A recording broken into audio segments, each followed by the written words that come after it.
traveling through another dimension. A dimension not only of sight and sound, but of mind. A journey into a wondrous land whose boundaries are that of imagination. Your next stop, the Twilight Zone.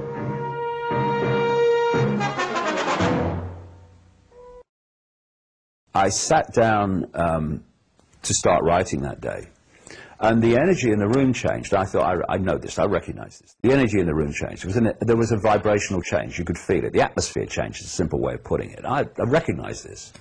And what I then got as this was happening is the basic first theme was the moon is not real. The moon is not what you think it is. And the fact that the moon is far bigger than it really should be as a satellite of the Earth, that its positioning and its geometry, geometric and mathematical relationship between the Earth and the Sun particularly is very, very impressive. Anyway, all this came together, and I put loads of, there's a lot of detail in the book, and then I rang the oracle, didn't I? So I rang Credo Mutwa, the Zulu shaman, the official historian for the Zulu nation. If you take the symbolism of Zulu legends, I've found them to be extraordinarily accurate over the years. There is nothing wrong with your television. Do not attempt to adjust the picture. We are now controlling the transmission. We control the horizontal and the vertical. We can deluge you with 1,000 channels or expand one single image to crystal clarity and beyond. We can shape your vision to anything our imagination can conceive. We will control all that you see and hear.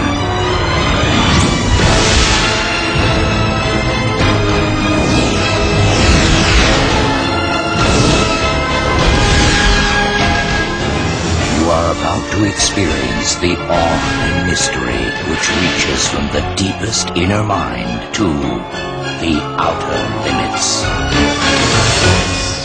I called Credo. I told him nothing about my thoughts on the moon and how, what stuff I'd kind of linked together up to that point. I said one simple sentence. Credo, can you tell me any Zulu legends about the moon? Oh yes, Mr. David. He said, we call the moon an egg. We say the moon is an egg. Why do they symbolize an egg? Because they say the moon was hollowed out. Was hollowed out by two brothers, reptilian brothers, called Mpanku and Wuani. They hollowed out the moon and rolled it across the sky hundreds of generations ago. And when they brought it to the Earth, it created great geological catastrophe.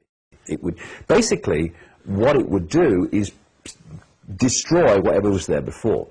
And then they can build, as everything settles down, those within the moon can build their own new society. I'm absolutely certain that's what happened. I'm absolutely certain that's what happened. Wawani and Mpanku were reptilian, what they call there the Chitahuri, children of the serpent, children of the python.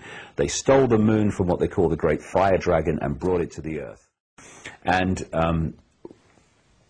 the moon brought catastrophe, changed everything, of course. It affected the angle and spin of the Earth, the whole bloody thing. It affects water. I'm saying that when that moon arrived, in association with other things that happened around at the same time, see, we look at the moon like everything else, and we see a solid moon. That's the holographic, decoded level of it. Its prime state is an informational construct, like everything, in the waveform base informational construct of this reality. So as the moon came in physically, it only came in physically in the holographic play-out reality, what we call five-sense reality, I call it anyway, keep it simple. It was actually information moving in through the informational waveform construct, and that caused the distortion, which is manifest on this planet of all the things we've talked about before. And that distortion has manifested itself in the control system, has manifested itself in fractured human personalities, in disharmony, and in a desperately limited sense of self in the world. Because when you are in harmony and in balance, you can access higher levels of consciousness. And therefore, what you can tune into and what you can bring down in terms of understanding, awareness, insight, even manifestation, is fundamentally limited to the harmonic, harmonious state of awareness that we were in before, humans were in before the distortion. And like I say, these truth vibrations are healing the distortion. And the manifestation of the distortion is now throwing everything at us to try to hold on to what is something that is being energetically deleted from the disk.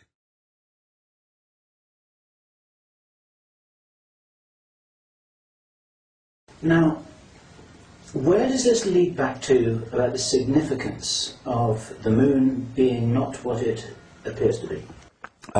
What the language of life and all this stuff I talked about earlier, the way this information is put before me, what it's saying to me, I would suggest anyway, is that there is a modus operandi whereby they bring these moons in. When they bring the moons in, they have a fundamental effect on the planet as it is, and therefore they basically, as they did here, have a blank sheet of paper. It's over. That's civilization over. And then as things settle down, they start genetic manipulation and other manipulation, and they take over the society.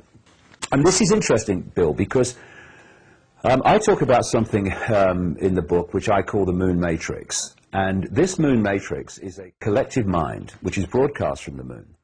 And basically it is the collective mind of these reptilian entities. So what they've actually done, I'll explain what I mean in a second in more detail, but in theme, given you bring up that point about parasites, is that in so many ways humanity has become a collective expression of that mentality.